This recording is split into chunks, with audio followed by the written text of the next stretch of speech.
ज्ञानदायिनी माँ शारदे, ब्रह्म स्वरूप ओम, प्राणोसी प्रिय भारत माता, परम आदरणीय प्रधानाचार्य जी, आचार्य बंधुओं, दीदियाँ, आज हम सभी लोग एक महामनस्वी पंडित दीनदयाल उपाध्याय की जयंती मनाने के लिए एकत्रित हुए हैं।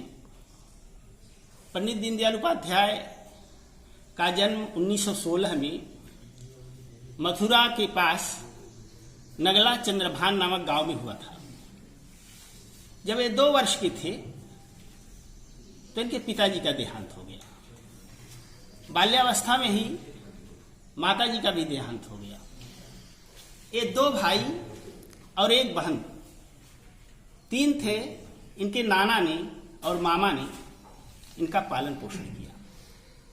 पढ़ने में बड़े मेधावी थे। हाई स्कूल की परीक्षा प्रथम श्रेणी में उत्तीर्ण करने के कारण सीकर के महाराज ने इन्हें 200 रुपये, 250 रुपये और 10 रुपये की छात्रवृत्ति उसमें प्रदान किया।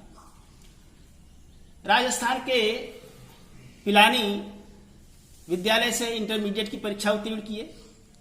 स्नातक करने के लिए कानपुर सनातन महाधर्म विद्यालय में आए। वहां से स्नातक की परीक्षा उत्तीर्ण किया। अंग्रेजी से परास्नातक करना चाहते थे।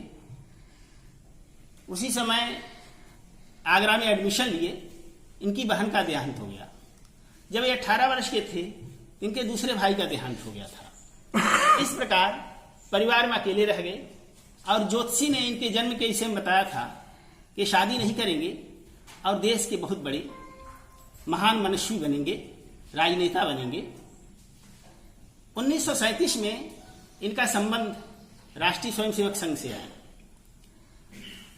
जब सनातन महाधर्म विद्यालय में पढ़ रहे थे कानपुर में, उसी समय नानाजी देशमुख से इनका संपर्क हुआ और इस संघ के प्रचारक बने। संघ के प्रचारक का कार्य करते हुए 1951 में जब भारतीय जनसंघ की स्थापना हुई तो यह भारतीय जनसंघ के महासचिव बने। 1951 से लेकर के 1967 तक ये भारतीय जनसंघ के महासचिव के रूप में कार्य किया। 1968 में एक दुर्घटना क्या हुई कि यह जा रहे थे मुगल सराय रेल से और बीच में इनकी हत्या कर दी गई और इनका शव मुगल सराय के रेलवे यार्ड में लावारिश पड़ा था। प्रातःकाल जब वहां पर स्वयंसेवकों ने देखा तो यह कहा ये तो दीनदयाल जी हैं और पूरे देश में एक शोक की लहर छा गई।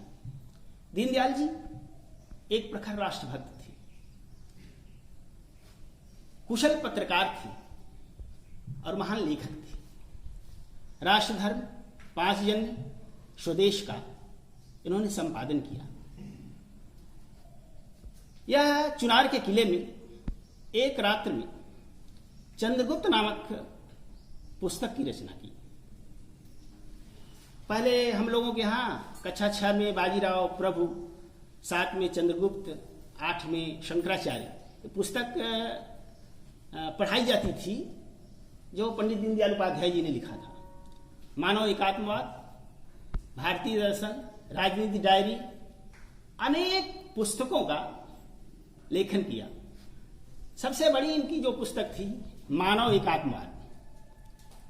मानव एकात्मवाद को पढ़ करके विरोधियों ने तो यह सोचा कि भारतीय राजनीति में लगता है आगे चल करके दीनदयाल जी ही रहेंगे। मानव एकात्मवाद में उन्होंने लिखा कि समता किस आधार पर आएगी। तो उन्होंने लिखा कि समता आर्थिक आधार पर नहीं आएगी, समता तो ममता के आधार पर आएगी। अगर आपस में प्रेम होगा तो निश्चित रूप से समता आ जाएगी। आर्थिक आधार पर कभी भी समता नहीं आएगी। उन्होंने राजनीति के विषय में लिखा। वोट के विषय में लिखा कि वोट व्यक्ति को दीजिए, बटुए को नहीं। वोट पार्टी को दीजिए, व्यक्ति को नहीं। वोट सिद्धांत को दीजिए, पार्टी को नहीं। यह राजनीति के क्षेत्र में एक बहुत बड़ी बात दीनदयाल जी ने कहा था। और उन्होंने कहा था आज देश में जो सारी समस्याएं हैं, उन समस्याओं का मूल जड़ है राष्ट्रीय विचारधारा का पतन। राष्ट्रीय विचारधारा का पतन होने के कारण ही आज देश में अनेक प्रकार की समस्याएं उत्पन्न हुई हैं। राष्ट्रीय विचारधारा जहां प्रबल हो जाएगी, वहां देश की समस्याएं अपने आप निर्मूल हो जाएंगी। शंकराचार्य पुस्तक पंडित दीनदयाल उपाध्याय जी ने लिखा, शंकराचार्य जी के विषय में लिखा। शंकराचार्य जी के गुरु गोविंद पाद जी महाराज थे और गोविंद पाद महाराज जी के पास शंकराचार्य जी ने शिक्षा ग्रहण किया।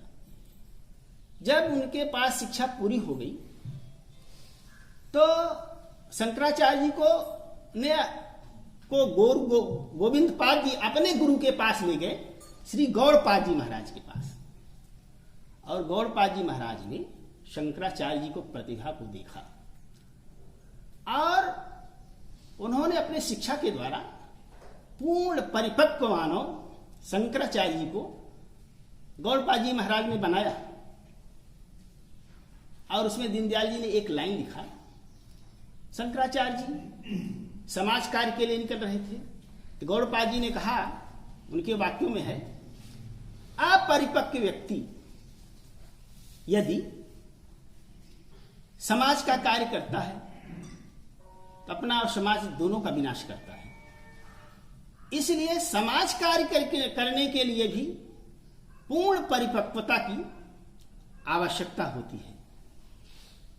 दीनदयाल जी ने यह कहा कि व्यक्ति को अपने शक्ति का गलत कार्यों में दुरुपयोग नहीं करना चाहिए।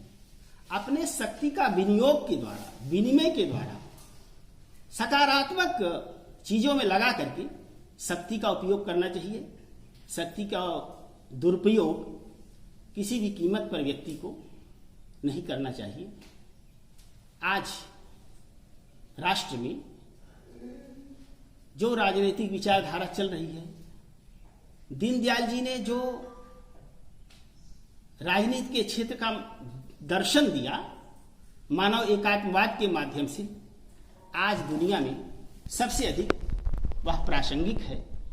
आज हम सभी लोग दीनदयाल जी के जन्मदिवस के पावन अवसर पर सच्ची श्रद्धांजलि अर्पित करते हुए हमें जिन आदर्शों को उन्होंने राजनीति के क्षेत्र में, समाज के क्षेत्र में स्थापित किया है, उसका अनुकरण करते हुए हम देश को आगे बढ़ाएं, यही उनके प्रत्याग सच्ची श्रद्धांजलि होगी।